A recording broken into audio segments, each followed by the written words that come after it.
Guys, again, it's Jerningham here. We're going to be watching the Chinese ambassador, UK. Chinese is in a victim, something. So we're going to be playing the video.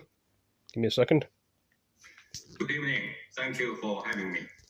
First of all, do you accept that China has a problem with trust? The world simply, at the moment, doesn't seem to trust China.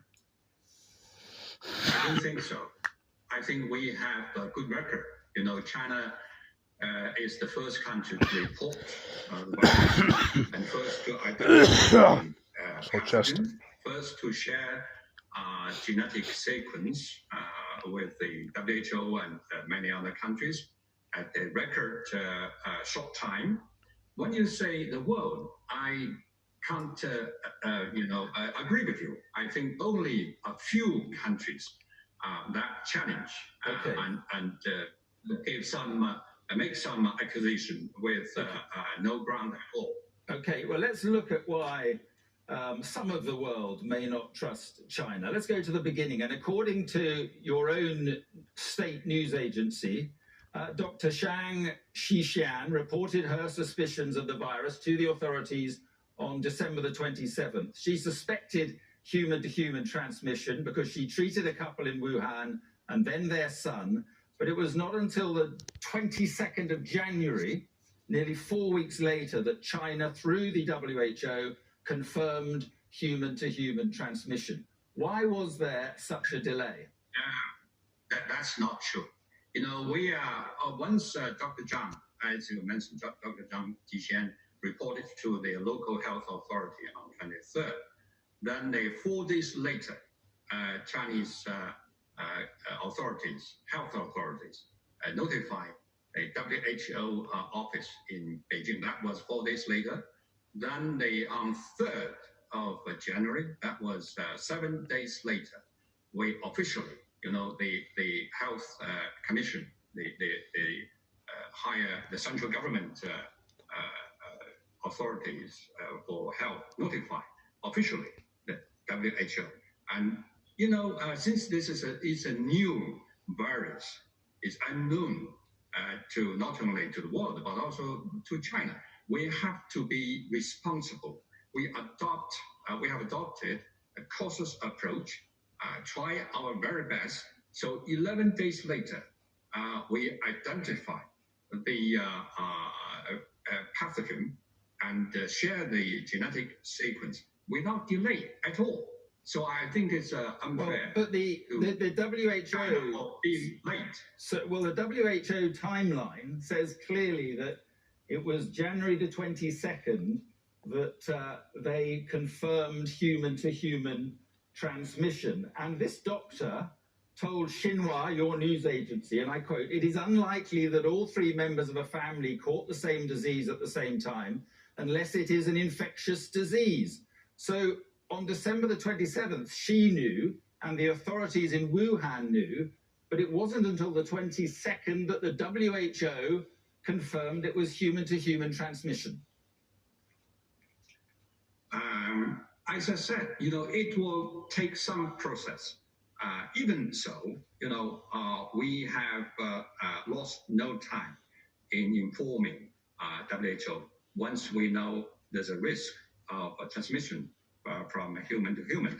And I have, the Dr. Zhong, who is the most authority in this field. He said in the press briefing on 20th of January, earlier than your timeline, that there's a risk, high risk, that of the transmission from people to people.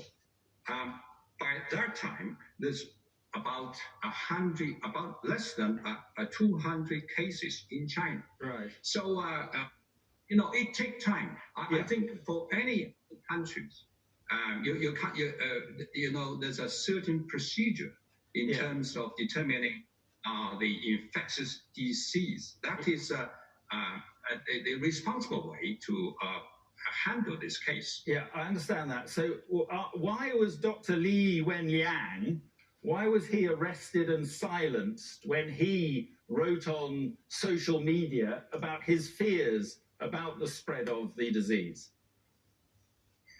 First, Lee was never arrested, as some media reported, including Sky News. Silenced and told to retract.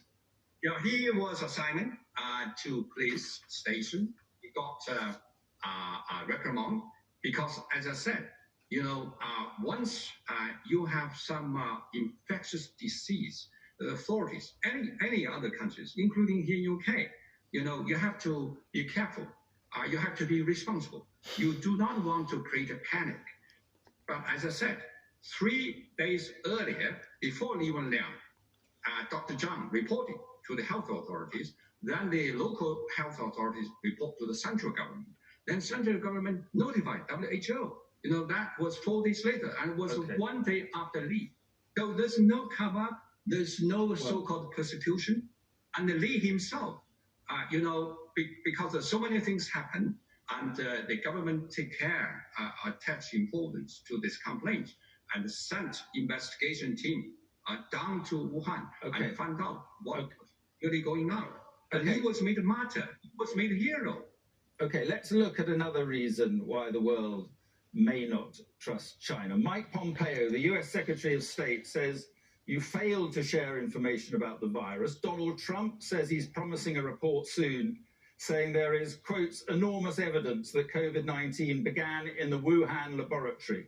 And he quotes, his quote is, "My opinion is they made a mistake and they tried to cover it up."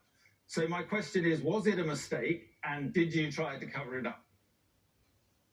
As I said, there's no any cover-up at all. We shared information with the WHO and the world without delay. And we notified United States from the very beginning. On the 30th of January, when we notified the WHO, we also notified the CDC of the United States. And since then, there's a daily communications, a daily briefing between the Chinese CDC and American CDC. When you said that the world, I don't think what said by United States, either their national leaders, whether top diplomat, represent the world. That's not true. So it didn't come from the laboratory. You said Donald Trump. His comment on China. Let me quote Donald Trump. On the March of 27th, after his telephone conversation with the President Xi, he said, that was just 1 month ago. He said, we learned quite a lot. And China had a very tough experience. We learned quite a lot from China. We have good communications.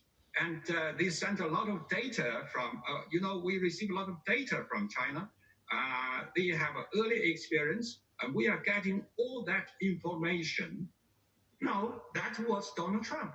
Okay. It was really dependent when and where you quoted him. Okay, now let's look at one other reason then. Let me look at another reason the world may not trust China. You're refusing to open up for a full investigation, an international investigation by scientists. If you have nothing to hide, and as you say, there's no cover-up, why not allow an international investigation of the lab and the wet market and other places, an international investigation? Why not? When you say international organization, I think this investigation should be not politically motivated.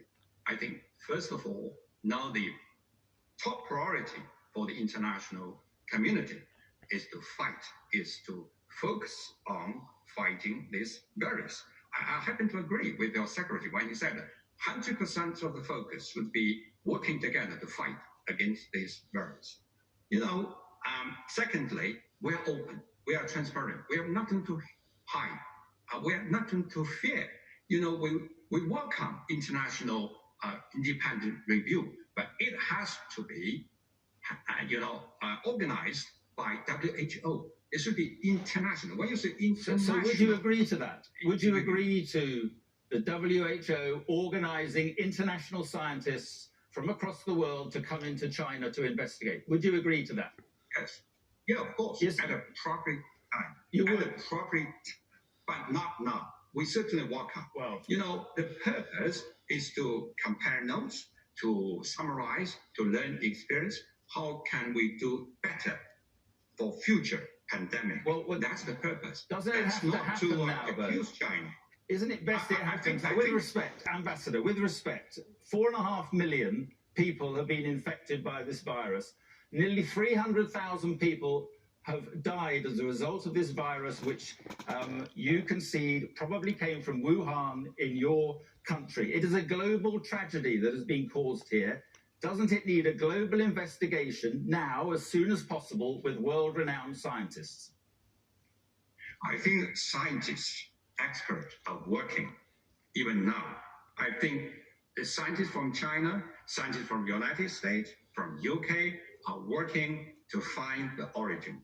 I think when you say, this outbreak happened in China, but China is the first to report the case. But you can't say the virus originated from China. It's a matter of science. It's up to the scientists, not for you, not for me, not for politicians. The origin, I'm using the word origin, and is the first case was in China. It's not the first time. It happened with SARS. It's happened with COVID. It cannot be allowed to happen again. Definitely. It cannot be happened again. But this is still unknown to many scientists, right? So you can't blame China. China is a victim. China is not a culprit of this virus. It's not a man-made virus. It's natural in origin. So we have to adopt a scientific approach. You can't have this campaign of stigmatizing, disinformation, smear against China, as some American politicians are doing. I understand. We'll just allow scientists in. Well, allow scientists in, and they would find out the truth. Most modern, fair-minded, open, responsible countries would let international scientists in very quickly. We are working with scientists from, international community. There's no doubt about that. But you have to separate from the political motive, so-called independent investigations. When you say the world, there's only a few countries: United States, Australia. So you name how many countries you can give me? You can give me 10 countries. I've had to pause the video for now, guys. I'm going to go on part 2 in a minute, so this is just part 1 of this. That way the phone doesn't fill up and run out of memory. So we're going to be back in part 2 for the next bit of the filming things. So I'll join you there. Give me 2 minutes. Thank you for joining me part 1 on this, and I shall see you in the next video. Peace. And go into part 2 to see the rest of the video when it's done. Peace. Thank you for joining me. Peace.